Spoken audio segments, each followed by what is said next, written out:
Alright, so we have ourselves another video game commentary, but I will be upfront and honest about this one. This is a topic that's going to make a lot of you guys mad.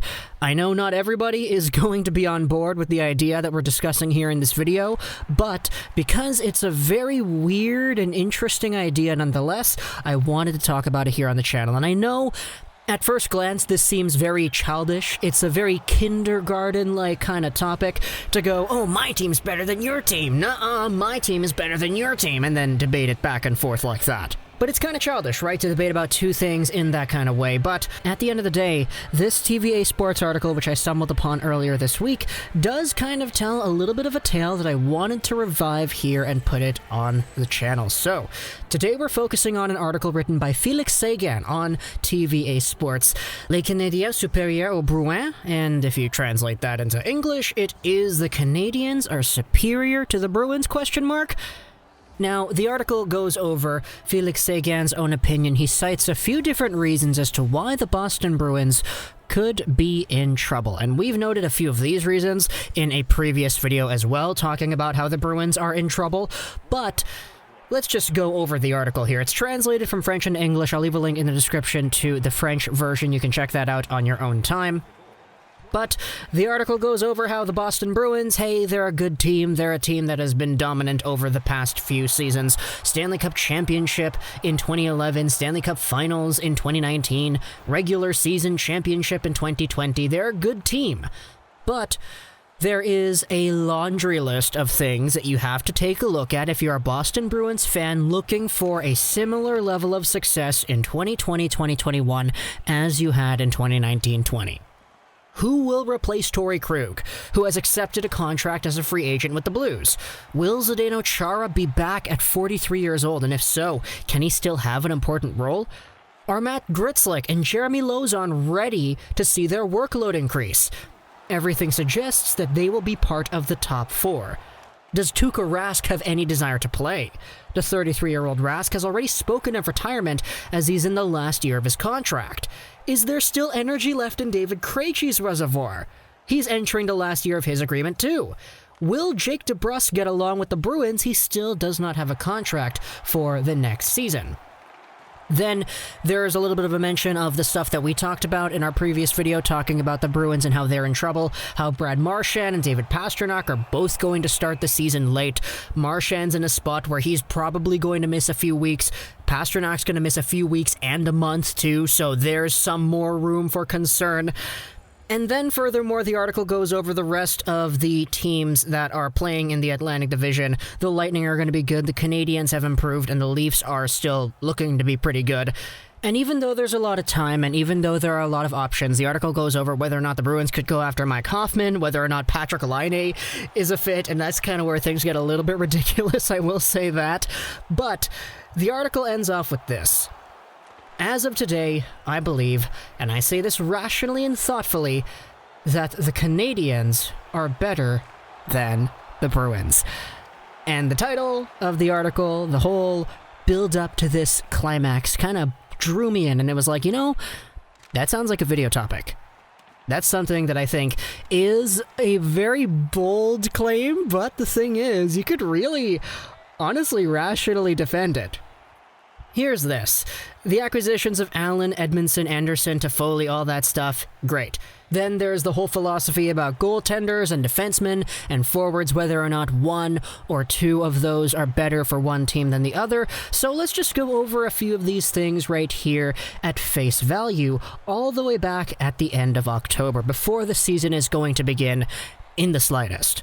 So let's go over things in the same way they're discussed in the article. Let's talk about goaltending. Would you rather have Tuukka Rask and Jaro Halak or Carey Price and Jake Allen? I think even before this season, there still was a lot of room for anybody to debate that Carey Price and X was better than Tuukka Rask and Y. I will say, though, Tuukka Rask was a beast this year. My goodness, this guy is incredible.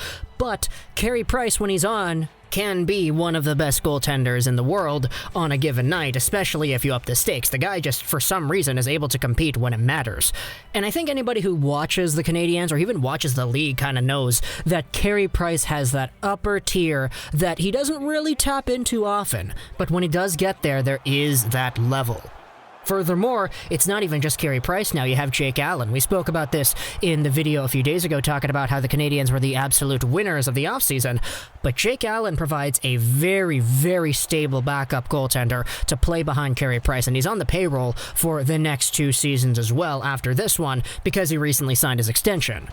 With Tuukka Rask, the whole concerns about his head being in the game, him wanting to speak openly about retirement and all this stuff, it adds to the already existing room for debate that you could say that a Carey Price-Jake Allen duo would be more valuable and you would choose them over a Rask-Halak duo instead. The article here says that he sides with Carey Price, and even at face value, without all of the Tuukka Rask external issues, you could debate that. So, Carey Price... okay, let's leave it at that. Next up, though, defense. The article says that he prefers the Canadiens' group of defenders over the Bruins, and, you know, if you're losing out Torey Krug and maybe even Zdeno Chara, that definitely is something that I could consider. We've noted how Charlie McAvoy is very good before, but at the end of the day, you guys lost out on Krug. The guys who are coming in to replace the workload, as mentioned in the article, Gritslick and Lozon, I'm sorry, man, but I'd rather take Petrie and whoever else is on that second pair than Gritslick and Lozon. Oh, man, I'm starting to feel it, man. I'm really starting to feel the argument coming in here. So if you're taking a look at the Boston Bruins and their D-core, they've got Charlie McAvoy, Gritslick, Brandon Carlo, they've got John Moore, Connor Clifton, Jeremy Lozon, a few of those guys as well. Would you say that you would rather have Shea Weber, Jeff Petrie, Alexander Romanov, and then, I don't know, Edmundson, Sherratt, and Kulak or whatever instead? That certainly is a little bit more difficult now that Torey Krug and potentially Zdeno Chara are gone. We spoke about this in the previous Bruins Are in Trouble video as well as the previous Chara to the Leafs video, but even though Zdeno Chara isn't a guy who gets a lot of points, he's still extremely important to the overall Boston Bruins as a hockey team, and a lot of their success comes off of the leadership that a guy like Zdeno Chara provides. I think he's very underrated amongst NHL fans for that reason. So, I think there's a very legitimate argument to make that, hey, you know, Weber, Petrie, Romanov, if he's good, these guys could be seen as a better option, short-term at least, than the combination we just spoke about, Carlo, McAvoy, Gritslick, Lozon, etc. And finally, we have forwards, because when you're taking a look at opening night rosters, you would probably say Montreal has the edge there. Sorry, man. But having no Marchand and Pastrnak is huge. It's not going to stay like that for the rest of the year, but opening night, I'd rather have Kotkaniemi, Suzuki, Tatar, Gallagher, Deneau, Drouin, Anderson, and Toffoli rather than whoever the Bruins have, Krejci, Bergeron, DeBrusk if he comes back, I guess, and then you have a look at all the other guys that are going to be there. Charlie Coyle, I like Charlie Coyle. Andre Cash, Anders Bjork, Nick Ritchie. Yeah, I don't know. Kind of feeling Montreal on this one, but at the end of the day, you know, that's just without Pastrnak and Marchand. Those guys are going to come back, and they will make huge impacts when they return. But, I don't know. The fact is, it's debatable, and I get that the article on TVA Sports is written from the perspective of somebody who writes for TVA Sports, which means that they are very... I don't want to say biased, but it's a French outlet based in Quebec talking about the Montreal Canadiens, who is a hockey team that plays in Quebec. You kind of get where I'm heading towards with this one. But even though the article does make some ridiculous, huge claims, I think there is value in at least thinking about it. So that's kind of why I brought it up here on the channel. Again, I mentioned it at the beginning. It's a very weird, childish kind of topic, but... it's not something that I think is too ridiculous once you really put your thoughts to it. So, from the perspective of goaltending, defense, and offense, who's better? Montreal or Boston? The fact is, I think that you can actually make a debate, And the fact that you can even make a debate in itself is astounding, which is why this video even exists. So tell me in the comments, do you take the overall maturity of a Weber, a Petrie, the guys they have over there in Montreal, the big defensive core that's tough to play around, plus the youthful exuberance of a guy like Alexander Romanov, plus the offense of guys like Suzuki, Kotkaniemi, etc., or do you go Boston and you say the team that has been so good for so long is going to continue to be doing that?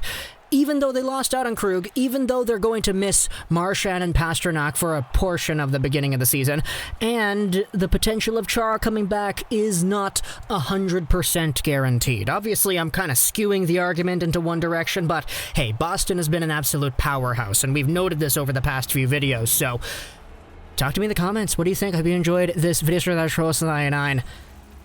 And bye.